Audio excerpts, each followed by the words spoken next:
আচ্ছা, আপনারও কি এমনটা মনে হয় যে কোনো কিছুই যেন মনের মতো হচ্ছে না? যেটা চাইছি সেটা পাচ্ছি না, যেটা হওয়া উচিত সেটা হচ্ছে না। সবকিছু কেমন জানি অগোছালো। কেন আমার মনের আশাগুলো আমার রব শুনছেন না? আপনারও কি ঠিক এমনটাই মনে হয়? আপনারও কি মনে হয় জীবনের অঙ্কগুলো মিলছে না? যে দরজায় যে জায়গায় যাওয়া হচ্ছে, সেই জায়গা সেই দরজা বন্ধ হয়ে যাচ্ছে? এবং না চাইতেই রবের পরিকল্পনার উপরে কি কখনো কখনো কোনো সন্দেহ তৈরি হয়? বিশ্বাস করুন, এটা আপনার সাথে একা ঘটে না। শুধুমাত্র আপনার সাথে ঘটে বিষয়টা মোটেই এমন নয়। প্রায়ই মানুষের সাথে এটা ঘটে থাকে যখন কোনো কিছুই আমাদের ইচ্ছা, চাহিদা, আমাদের আকাঙ্ক্ষা, আমাদের মনের মতো না হয়।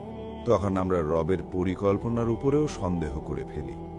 আর আমরা প্রত্যেকেই জানি এটা অন্যায়, এটা অপরাধ। কারণ খারাপ কিছুর সমাপ্তিতে ভালো কিছুর সূচনা ঘটে। এই বিশ্বাস আমরা যখন রাখি না, যখন আমরা রবের পরিকল্পনার উপরে সন্দেহ করি, যখন স্রষ্টার সাহায্য প্রার্থনা করার আশা ছেড়ে দিই, তখন আমরা কোনো না কোনোভাবে অন্যায়ই করি, অপরাধ করি।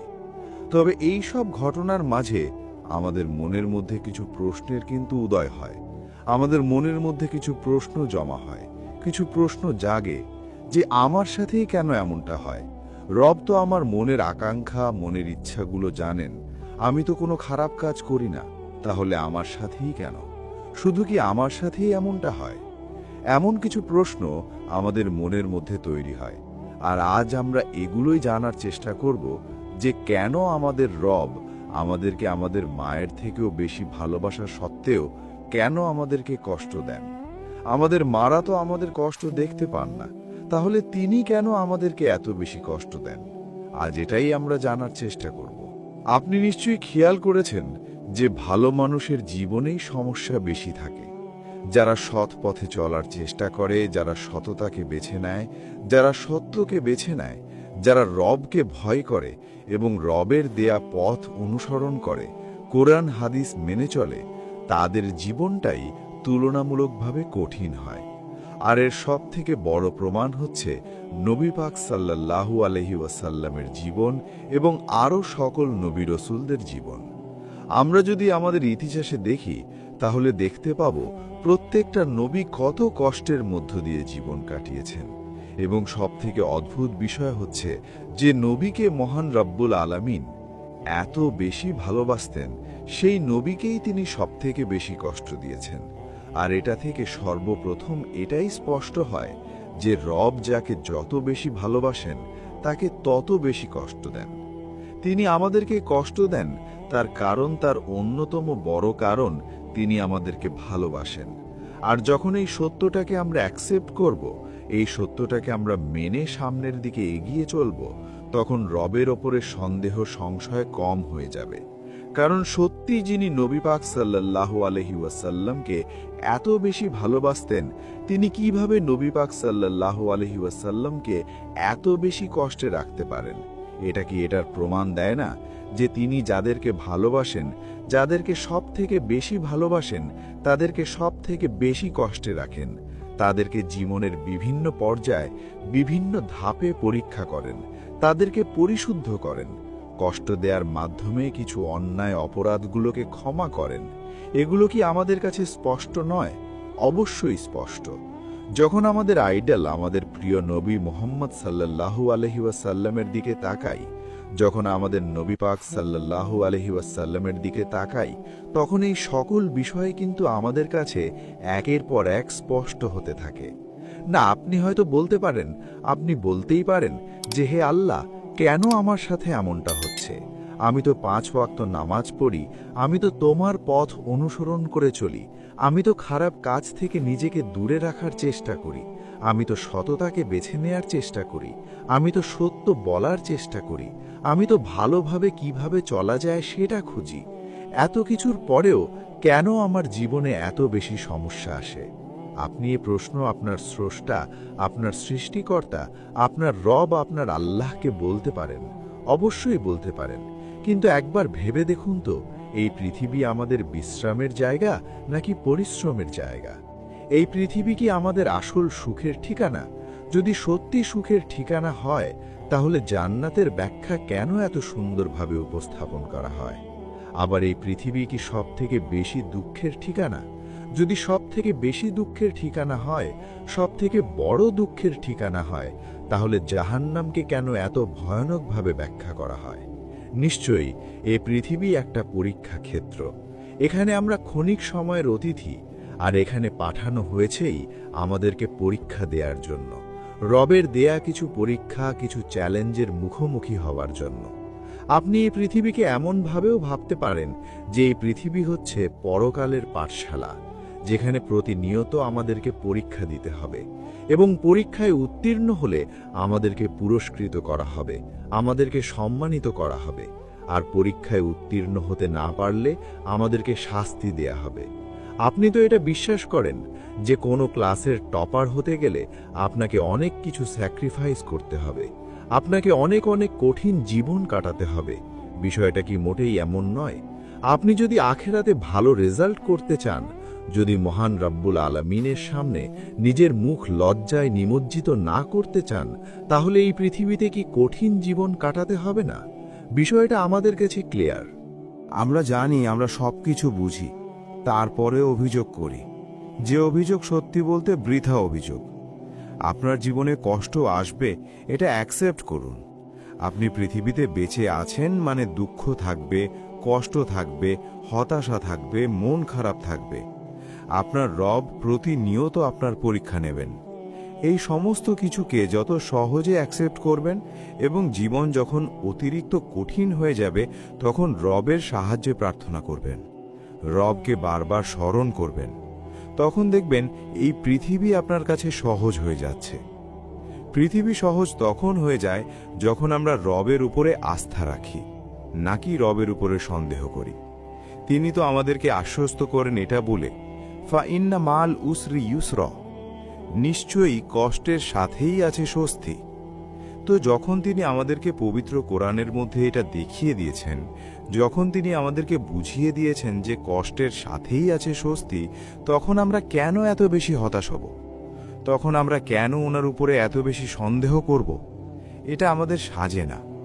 তিনি যতটা দিয়েছেন তার জন্য আমাদের সর্বত্র বলা উচিত আলহামদুলিল্লাহ।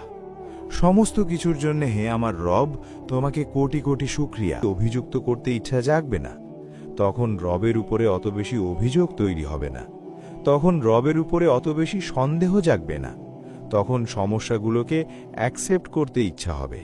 কারণ সত্যি সত্যি এটা সত্যি, এ বিষয়ে কোনো সন্দেহ নেই যে রবের পরিকল্পনাই শ্রেষ্ঠ।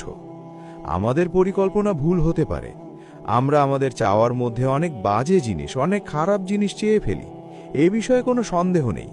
কিন্তু তিনি আমাদেরকে সেটাই দেন যেটার যোগ্য বা যেটা আমাদের জন্য উত্তম। আর সত্যি তিনি আমাদেরকে নিঃস্বার্থভাবে ভালোবাসেন, কারণ আমরা ওনাকে ভালোবাসি বা না বাসি ওনার কোনো যায় আসে না, তারপরেও তিনি আমাদেরকে ভালোবাসেন। যখন নিঃস্বার্থ ভালোবাসার সংজ্ঞা আমি খুঁজি, তখন আমি আমার রবের নামটাই বারবার বুঝি। আমার তো মনে হয় স্বার্থের পৃথিবীতে আপনি যে পথ ধরেই নিঃস্বার্থ ভালোবাসা খুঁজতে বার হন না কেন, সর্বশেষ গন্তব্য আপনার রবের দরবারই হবে। কারণ নিঃস্বার্থ ভালোবাসা শুধুমাত্র স্রষ্টার কাছ থেকে পাওয়া যায়, বাদবাকি যে কোনো ভালোবাসার মধ্যেই স্বার্থের গন্ধ রয়ে যায়। আমাদের এটা বোঝা উচিত যে আমাদের এই কঠিন জীবন আমাদেরকে ধ্বংস করার জন্য নয়। কঠিন সময় ভেঙে পড়ার পরিবর্তে কেন রবের উপরে বিশ্বাস রাখা জরুরি, এটা আমাদের বোঝা উচিত। মহান রব্বুল আলামিন অনেক সুস্পষ্টভাবে এটা উল্লেখ করে দিয়েছেন যে তোমরা কি মনে করো যে তোমরা জান্নাতে প্রবেশ করবে, অথচ এখনও তোমাদের কাছে তোমাদের পূর্ববর্তীদের মতো অবস্থা আসেনি? তাদের উপরে এসেছিল দুঃখ এবং কষ্ট, এবং তারা প্রকম্পিত হয়েছিল। সূরা বাকারার 214 নম্বর আয়াতে মহান রব্বুল আলামিন অনেক সুস্পষ্টভাবেই এটাকে উল্লেখ করেছেন। আর এই আয়াতই আমাদেরকে শেখায় যে ঈমান আনা মানেই কিন্তু পরীক্ষা থেকে মুক্তি নয়, বরং ঈমানদারদের পরীক্ষা আরও বেশি কঠিন হয়। আমরা যখন বলি না যে আমরা আমাদের রবকে ভালোবাসি, তখন রব আমাদেরকে পরীক্ষা পাঠান এটা যাচাই করার জন্যে, এটা বোঝার জন্যে, এটা ডিটেলসে অ্যানালাইজ করার জন্যে যে সত্যি আমরা ওনাকে কতটা ভালোবাসি। আর আমরা যখন বিপদের সময় ভেঙে পড়ি, যখন রবের পরিকল্পনার উপরে সন্দেহ করি, তখন আমাদের ভালোবাসা কেমন প্রমাণ দেবে? তখন আমাদের ভালোবাসার প্রমাণ কোথায় যাবে? সত্যি কি আমরা রবকে ভালোবাসি? এমনটা কি সত্যি প্রকাশ পাবে? আসলে আমরা এটা বোঝার চেষ্টা করি না যে রব আমাদের বাবা মায়ের থেকেও আমাদেরকে ৭০ গুণ বেশি ভালোবাসেন। সেই রব যখন কষ্ট দেন, সেই রব যখন দুঃখ দেন, সেই রব যখন পরীক্ষা নেন, তার পিছনে নিশ্চয়ই কোনো না কোনো বড় কারণ আছে। আর যখন এই বিষয়গুলো আমাদের কাছে স্পষ্ট হয়ে যাবে, তখন রবের উপরে সন্দেহ করার বাজে অভ্যাস বন্ধ হয়ে যাবে। আপনি নিজেই ভাবুন না, কোনো মা কি চান তার সন্তান বিপদে পড়ুক? তাহলে রব কেন চাইবেন? তার পিছনে কি কোনো কারণ লুকিয়ে থাকতে পারে না? আমাদের বোঝা উচিত যে এটা আমাদের পরিশুদ্ধ করার একটি মাধ্যম। খাঁটি সোনাকে যেমন আগুনে পুড়িয়ে উজ্জ্বল করা হয়, ঠিক তেমনি আমাদেরকে বিপদের আগুনে পুড়িয়ে আমাদের গুনাহগুলোকে ঝরিয়ে দেয়া হয়। আর এটা করার সবথেকে বড় কারণ আমাদেরকে জান্নাতের উপযুক্ত করা। এখন আপনিই বলুন যে এই যে আমরা রবের উপরে সন্দেহ করি, বিপদ আসলে ঘাবড়ে যাই, এটা কতটা গ্রহণযোগ্য? এটা সত্যি কি আমাদের সাজে? রব যদি আমাদেরকে ভালো না বাসতেন, তাহলে তিনি আমাদের পরীক্ষা করতেন না। আমরা আমাদের বর্তমানটাই দেখি, কিন্তু আমাদের রব আমাদের সম্পূর্ণ জীবন দেখেন, আমাদের ভবিষ্যৎ দেখেন, আমাদের অতীত দেখেন, আমাদের জন্য কোনটা উত্তম কোনটা ভালো সেটা দেখেন। আমরা তো কেবলমাত্র একটি ছোট ছবি দেখছি, কিন্তু তিনি তো পুরো ক্যানভাসটা দেখছেন। হযরত ইউসুফ আলাইহিসসালামের জীবন দেখলে কি আমাদের কাছে এটা স্পষ্ট হয়ে যায় না? হযরত ইউসুফ আলাইহিসসালামকে তো নিজের ভাইয়েরাই কূপে ফেলেছিলেন। যখন একজন ছোট্ট শিশুকে তার নিজের ভাইয়েরাই হিংসা করে কূপে ফেলে দেয়, সেটা কি তার জন্য বড় বিপদ নয়? শুধু কি এখানেই সমাপ্তি? এরপর ওনাকে দাস হিসেবে বিক্রি করা হলো, মিথ্যা অপবাদে ওনাকে জেল ঘাঁটতে হলো। যদি আমরা সংক্ষিপ্ত সময়ের মাপকাঠিতে এটা বিচার করি, তাহলে এটা কি মনে হয় না যে তার জীবনটা পুরো তছনছ হয়ে গিয়েছে? যদি আমরা সংক্ষিপ্ত সময়ের ব্যবধানে এটা বিচার করি, তাহলে কিন্তু এটাই দাঁড়ায়। কিন্তু রবের পরিকল্পনা তো আলাদা ছিল। ভেবে দেখুন, সেই অন্ধকার জেলখানাই কিন্তু হয়ে উঠেছিল ওনার মিশরের রাজপ্রাসাদে যাওয়ার রাস্তা। যদি তিনি কূপে না পড়তেন, যদি ওনাকে জেলখানায় না যেতে হতো, তাহলে তিনি কি কখনোই মিশরের অধিপতি হতে পারতেন? কেন এমনটা ভাবেন না? কেন এমনটা মনে করেন না যে আপনার জীবনেও হয়তোবা সেই কূপ বা জেলখানা সদৃশ কোনো বিপদ এসেছে, যেটা দেখে আপনার হয়তোবা ভয় হচ্ছে, আপনার মনে হচ্ছে জীবন শেষ, কিন্তু সেই বিপদই হয়তোবা আপনাকে আপনার জীবনের শ্রেষ্ঠ অর্জনের দিকে নিয়ে যাবে?